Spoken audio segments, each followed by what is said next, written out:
ఈ శుక్రవారం రోజు రెండవ మాట నాకు ఇవ్వబడినది. దేవుని పరిశుద్ధ నామానికి వందనాలు చెల్లిస్తున్నాను. నాకు ఇవ్వబడిన ఈ సమయాన్ని బట్టి దేవుణ్ణి నేను ఎంతగానో స్తుతిస్తున్నాను.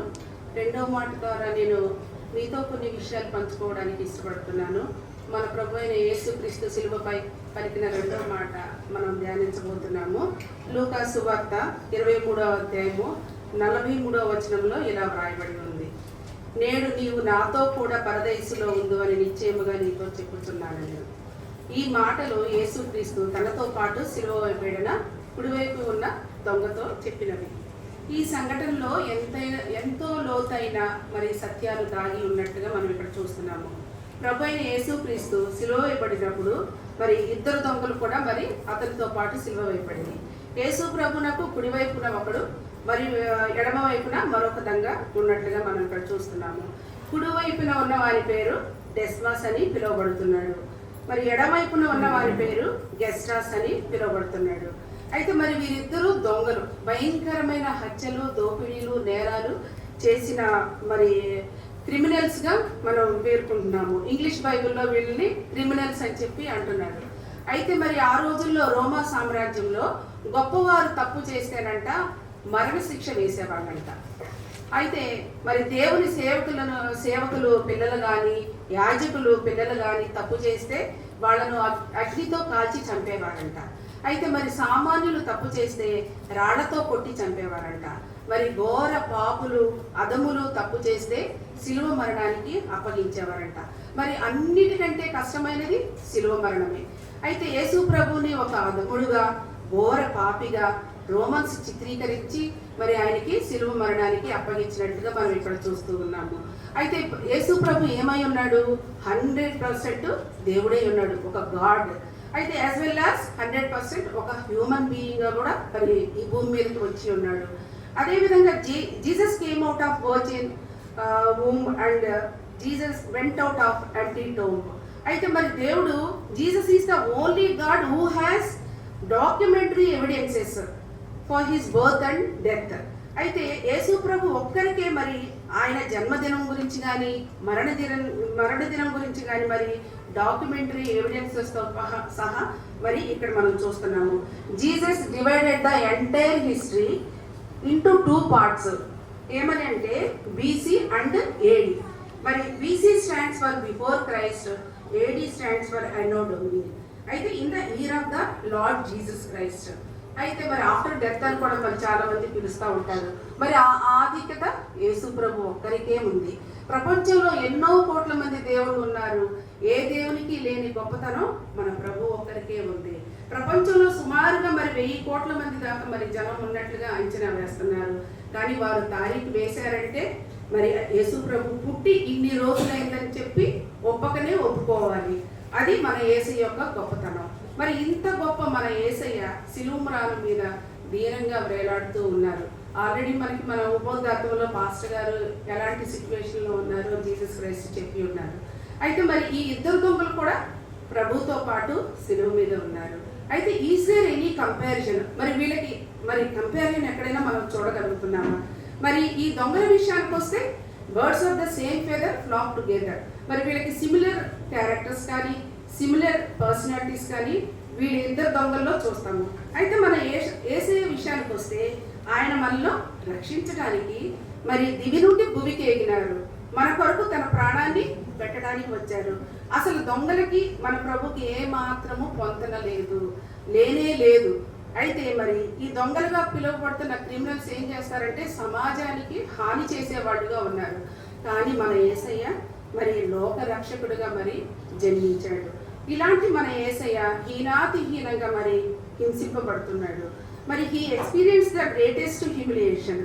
మరి మనిషి భరించలేని అవమానము, అంటే భయంకరమైన అవమానాన్ని మరి ఎవ్వరూ పొందలేరు. అలాంటిది మరి ఇంతటి అవమానాన్ని పొందుతున్నారు. ఇందాక మనకు పాస్టర్ గారు చెప్పారు ఎక్స్క్రూషియేటింగ్ పెయిన్ అని చెప్పి. The highest degree of humiliation యేసుక్రీస్తు ప్రభు మన కొరకు మరి అనుభవించినట్లుగా ఇక్కడ మరి హైయెస్ట్ డిగ్రీ ఆఫ్ హ్యూమిలియేషన్ మనం ఇక్కడ చూస్తున్నాము. అత్యంత క్రూరమైన, ఎందుకు పనికిరాని వారికి వేసే కఠిన శిక్షను మరి యేసు ప్రభుకి ఇక్కడ మరి సిలువ మారు మీద యేసు ప్రభు అనుభవిస్తూ ఉన్నారు. మరియు మరి మన ప్రభు ఎలా ఉన్నాడంటే సమాజానికి దీవెనగాను ప్రపంచానికి రక్షణగాను ఆయన మరి ప్రపంచానికి రక్షణగాను లోక రక్షకుడుగాను మరి జన్మించి ఉన్నారు. మరి అలాంటి ప్రభుకి మరి సిలువ మ్రావుల మీద మరి వేలాడుతూ ఉన్నారు దీనంగా. ఒకసారి చదువుకుందామా రోమా పత్రిక 8వ అధ్యాయము 4వ వచనము.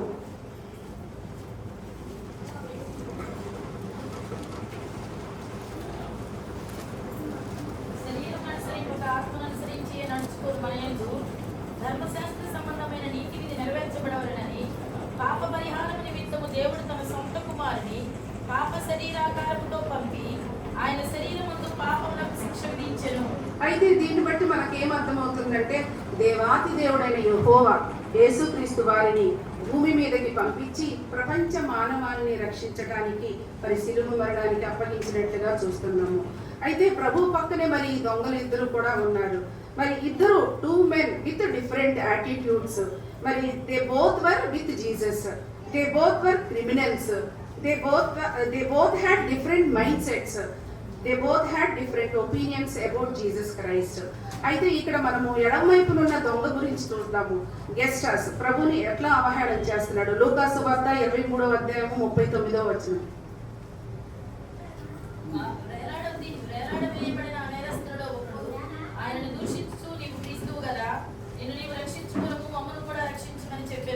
ఆ దొంగ అపహసిస్తూ ఏమంటాడు, దూషించుచు నీవు క్రీస్తు అయితే నిన్ను నీవు కాపాడుకొని మమ్మను కూడా రక్షించమని చెప్పి హేళన చేస్తూ ఉన్నాడు.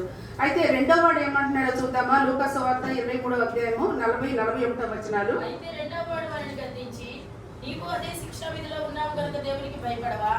మనకైతే ఇది న్యాయమే, మనం చేసిన వాటికి తగిన ఫలం పొందుచున్నాము గాని ఈయన ఏ తప్పిదము చేయలేదని చెప్పి ఆయనను చూచి, యేసు నీవు నీ రాజ్యంలోనికి వచ్చినప్పుడు నన్ను జ్ఞాపకం చేసుకోమనెను. అక్కడ అయితే మరొక దొంగ ఏమని గద్దిస్తున్నాడు, మనము చేసిన పనులకు తగిన శిక్ష అనుభవిస్తున్నాము కానీ ఈయన ఏ తప్పు చేయలేదు, దేవునికి భయపడవా? మనకైతే ఈ శిక్ష న్యాయము అని చెప్పి గద్దిస్తున్నాడు. గద్దిస్తూనే ప్రభు వైపు చూసి లేఖన నెరవేర్పు వాక్యమైన ఇది లూకా సువార్త 23:43వ వచనంలో ఆయనను చూచి, యేసు నీవు నీ రాజ్యంలోనికి వచ్చినప్పుడు నన్ను జ్ఞాపకం చేసుకొనుమనెను. ఇంగ్లీష్ బైబిల్లో ఇలా వ్రాయబడింది, then he said to Jesus, Lord remember me when you came into your kingdom. అంటే ఆ దొంగకు అర్థమైపోయింది ఆయనకు ఒక రాజ్యం ఉన్నదని, మరలా తిరిగి వస్తాడని, ఆయన యందు విశ్వాసం ఉంచిన వారందరినీ కూడా మరి దేవుని రాజ్యానికి తీసుకొని వెళ్తాడని చెప్పి ఆత్మవిశ్వాసము మరియు ఆత్మ బాప్తిస్మము అక్కడికక్కడే మరి పొంది యేసుతో ఆ మనవి చేసినట్లుగా ఇక్కడ మనం చూడగలుగుతున్నాము. యేసు ప్రభుని తన తండ్రిగాను దేవుడు అని చెప్పేసి ఆయన అంగీకరించినట్లుగా ఈ దొంగని మనము చూడగలుగుతున్నాము. యేసు ప్రభు వారికి సిలువ మీద కలిగిన మరి విపరీతమైన బాధ, విపరీతమైన వేదనలో ఉండి కూడా మరి ఆయన ఏం చెప్తున్నాడంటే ఈ రెండో మాట మరి ఆయనకి ఈ మాట మరి ఎంతగానో యేసు ప్రభు వారికి ఓదార్పునిచ్చినట్లుగా మనం చెప్పుకోగలుగుతున్నాము. ఎందుకంటే కొంచెం సమాధానమైన మాట, కొంచెం నెమ్మదినిచ్చే మాటగా మనకి ఇక్కడ కనపడుతుంది. అక్కడ చూస్తే మరి అందరూ దుర్మార్గులు, క్రూరులు నిర్భయంగా యేసు ప్రభుని చంపుతూ ఉంటే మరి ఒక దుర్మార్గుడైన దొంగ, ఒక క్రూరుడైన దొంగ యేసు ప్రభువుని చూచి మరియు ఆయన మొదటి మాట అయిన తండ్రి వీరేం చేయుచున్నారో వీరు ఎరుగురు గనక వీరిని క్షమించమని చెప్పిన మాటను బట్టి ఆ దొంగ మారిపోయినట్లుగా మనం ఇక్కడ చెప్పుకొనవచ్చును. అయితే ఇక్కడ మనము ఆ దొంగ మారిపోవటం అనేది నిజమైన దప్పికగా పేర్కొనవచ్చును. ఆత్మ సంబంధమైన దప్పికగా మనం ఇక్కడ ఈ మాటను విశ్లేషించవచ్చు. అయితే మరి immediate response from the Jesus Christ ఏంటి? లూకా సువార్త 23వ అధ్యాయము 43వ వచనంలో చెప్పినట్లుగా లూకా సువార్త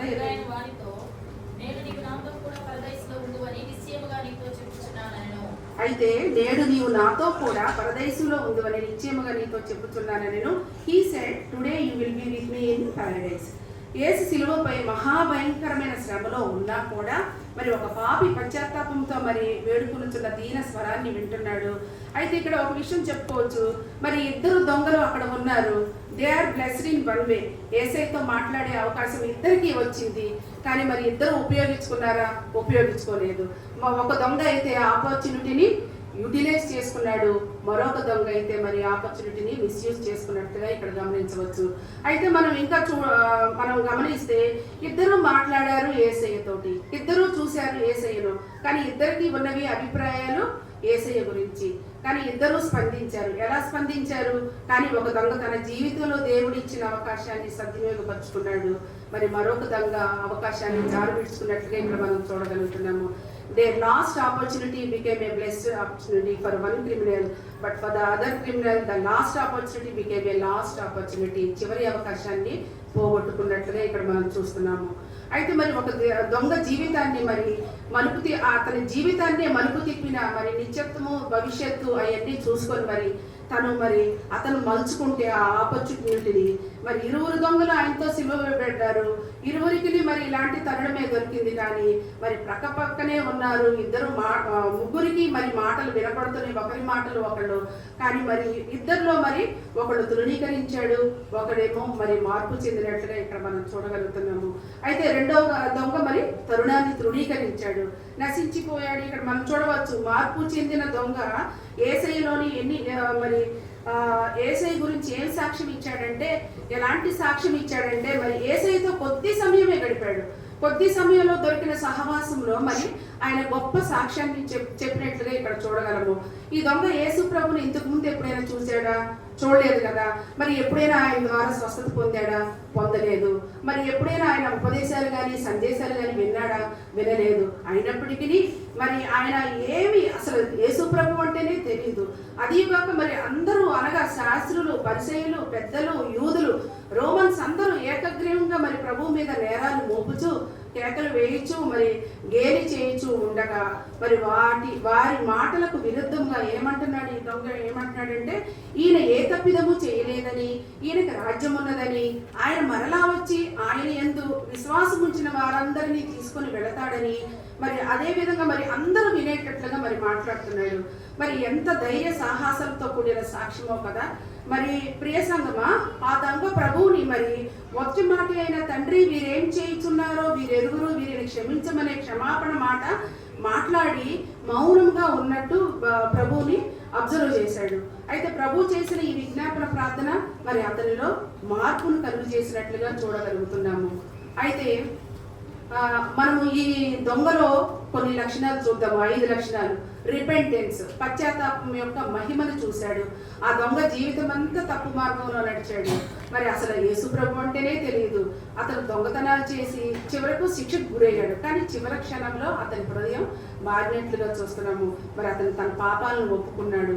యెషయా గ్రంథము 1వ అధ్యాయము 18వ వచనము మనకి ఇక్కడ గుర్తొస్తుంది. మీ పాపములు ఎరుపు రంగు వంటివైనను అవి మంచు వలె తెల్లగా ఉండును.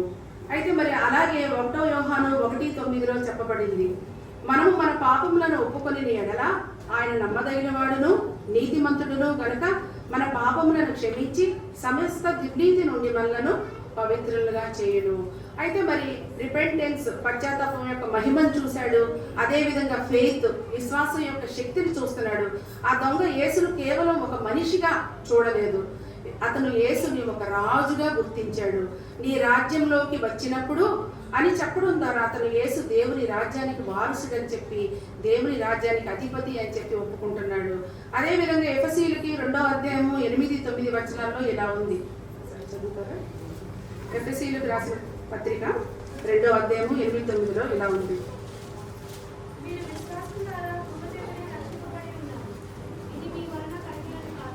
దేవుని వరమే. అయితే విశ్వాసం ద్వారా కృపచేతనే రక్షింపబడి ఉన్నామంట మనము. అయితే మీ వలన కలిగినది కాదు, దేవుని వరమే అని చెప్తున్నాడు. ఆ దొంగకు మంచి కార్యాలు చేసే అవకాశం రాలేదు అక్కడ. మరి బాప్తిసం పొందే అవకాశం కూడా లేదు. కానీ అతని విశ్వాసం అతని రక్షణకు తీసుకొచ్చి పెట్టింది. కేవలం అతను యేసు ప్రభువుని మరి లోక రక్షకుడిగా నమ్మాడు. కాబట్టి మనం గ్రహించాలి, రక్షణ మన పనుల వలన కాదు, యేసునందలి విశ్వాసం వల్లే అని చెప్పి ఈ వాక్యం ద్వారా మనం తెలుసుకోవాలి. అదేవిధంగా మరి గ్రేస్, యేసు కృప మరియు క్షమ. యేసు శిలువపై తీవ్రమైన మరి నొప్పితో ఉన్నాడు, అయినా కూడా మరి ఆయన క్షమించడం మానలేదు. యేసు శిలువపై మరి అయినప్పటికీ మరి ఆయన ఒక పాపిని క్షమించి అతనికి పరదైసు అని చెప్పి వాగ్దానం ఇచ్చాడు. ఇది రోమీయులకు రాసిన పత్రిక 5వ అధ్యాయం 8వ వచనాన్ని గుర్తు చేస్తుంది. రోమాపత్రిక 5వ అధ్యాయము 8.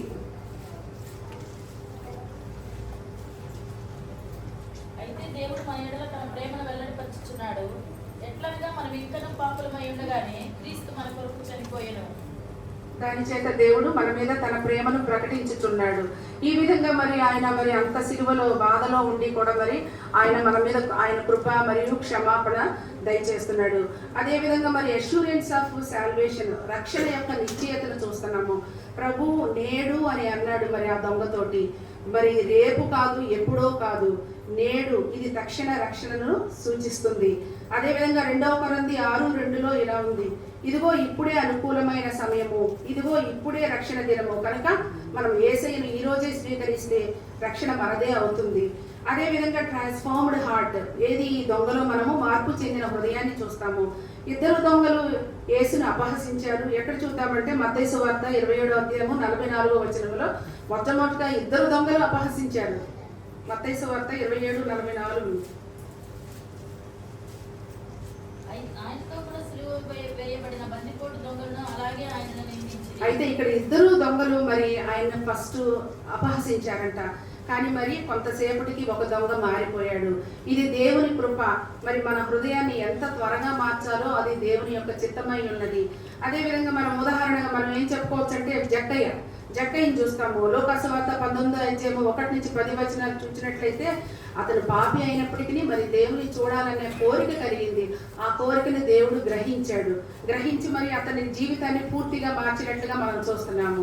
అదేవిధంగా సౌలును కూడా చూస్తాం. అపోస్తలుల కార్యం 9వ అధ్యాయంలో క్రైస్తవులను హింసించేవాడు, ప్రభు యొక్క శిష్యులను బెదిరించటయు, హత్య చేయుటయు, ఎవరైనా యెరూషలేము మార్గం వైపు వెళ్తుంటే పురుషులనేమి స్త్రీలనేమి బంధించి వారందరినీ కూడా హింసించేవాడు.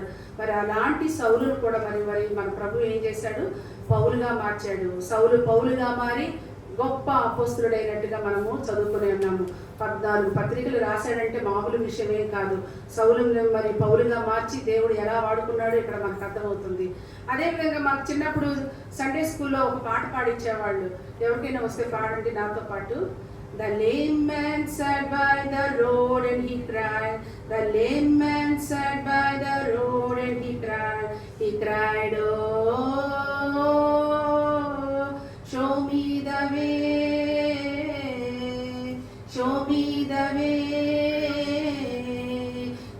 to go, the way to go. Blind man stood by the road and he cried. The blind man stood by the road and he cried, oh, show me the way, show me the way to go, the way to go. అందుకు మరి యేసు ప్రభు చెప్తున్నాడు, Jesus hung on the cross and he died. Jesus hung on the cross and he died. He cried, oh, I am the way, I am the truth, I am the life. He is the way to go, the way to go. ఈ విధంగా మరి మాకు చిన్నప్పుడు action song తప్ప ఇంత meaning మాకైతే తెలియదు. అయితే మనం మరి దేవుడు మనకు అన్ని అవయవాలు మరి కరెక్ట్గా ఉన్నా కూడా మరి దేవుడిని మనం ప్రతినిత్యం మరి స్తుతించాలి, ఆయన్ని కనపరచాలి. అదేవిధంగా మరి వీళ్ళు అడుగుతున్నారు, నాకు మార్గం చూపించి యేసయ్య అని చెప్పి అడుగుతున్నారు. అదేవిధంగా బ్లైండ్ మ్యాన్ కూడా అడుగుతున్నాడు, నిలబడి మరి రోడ్డు ప్రక్కన వెళ్ళేవాడికి నా ఇల్లు చూపించమని అడుగుతున్నప్పుడు మరి జీసస్ మరి మన కోసం మరి సిలువలో మరణించి ఆయన చెప్తున్నాడు, మరి నేను మీకోసం మరి నా ప్రాణాన్ని ఇచ్చాను, మరి మీరేం చేస్తున్నారు, మీరు నా కొరకు మరి ఏమి ఇస్తున్నారని చెప్పి దేవుడు ఇక్కడ అడుగుతున్నాడు. అయితే మరి ఇక్కడ మన 3 సిలువలు మనకి దేనికి గుర్తుగా ఉన్నాయి, సంకేతాలుగా ఉన్నవి. క్రాస్ ఆఫ్ రిజరెక్షన్, జీసస్ మరి పునరుద్ధానము, రైజింగ్ ఫ్రమ్ ద డెడ్, మరి దేవుడు మన కోసం చనిపోయాడు. అదేవిధంగా క్రాస్ ఆఫ్ రిపెంటెన్స్, మరి కుడివైపున ఉన్న మారిన దొంగ పశ్చాత్తాపం చెంది ఇక్కడ మారిపోయాడు దేవుని మాటలు విని. అదేవిధంగా క్రాస్ ఆఫ్ రిజెక్షన్, మార్పు లేని దొంగ, మార్పుని తిరస్కరించాడు. అదే మరి ఇక్కడ మనకి సిలువ మనకు గొప్ప సత్యాన్ని ఇక్కడ మనకు చూపిస్తుంది. ఏమంటే యేసుప్రభు బాధల్లో ఉన్నా కూడా మరి ఆయన ప్రేమ తగ్గలేదు. యేసుప్రభు గాయాల్లో ఉన్నా కూడా ఆయన కృప తగ్గలేదు. మరి ఆయన యేసయ్య మరణ సమీపంలో ఉన్నా కూడా మరి ఆయన రక్షణ ఆగలేదు. అయితే దేవుడు మనల్ని రక్షించేవాడు. రెప్ప పాటున మరి తన కుడి ప్రక్కన ఉన్న దొంగను ఎలా రక్షించాడో మరి మన కోసం కూడా ఎదురు చూస్తూ ఉన్నాడు. మరి ఇప్పుడు నాతో కూడా ఆ టైమే మరి ఇప్పుడు ఎప్పుడైతే దొంగ అడిగాడో ఆ క్షణమే నాతో కూడా నువ్వు పరదేశంలో ఉంటావని చెప్తున్నాడు. కాబట్టి ఈ రోజున మనం కూడా మరి ఇంకా రక్షణ పొందలేదేమో, మరి ఇంకా మరి మారుమనసు పొందలేదేమో. మరి యేసయ్య ఏ విధంగా దొంగను రక్షించాడో మనల్ని కూడా రక్షించి మరి తన పరలోక రాజ్యంలోకి చేర్చుకోవడానికి మరి ఆశగా యేసయ్య ఎదురు చూస్తున్నాడు. కనుక మనం కూడా ప్రభువుని ఆసక్తితో అడుగుదామా. మరి ఇట్టి రక్షణ భాగ్యం మనందరికీ మరి దయచేయుగాక అని చెప్పి దేవుని అడుగుతూ ఉన్నాను. దేవుడు తన పరిశుద్ధ వాక్యం మన జీవితంలో మరి నెరవేర్చునుగాక. ఆమేన్.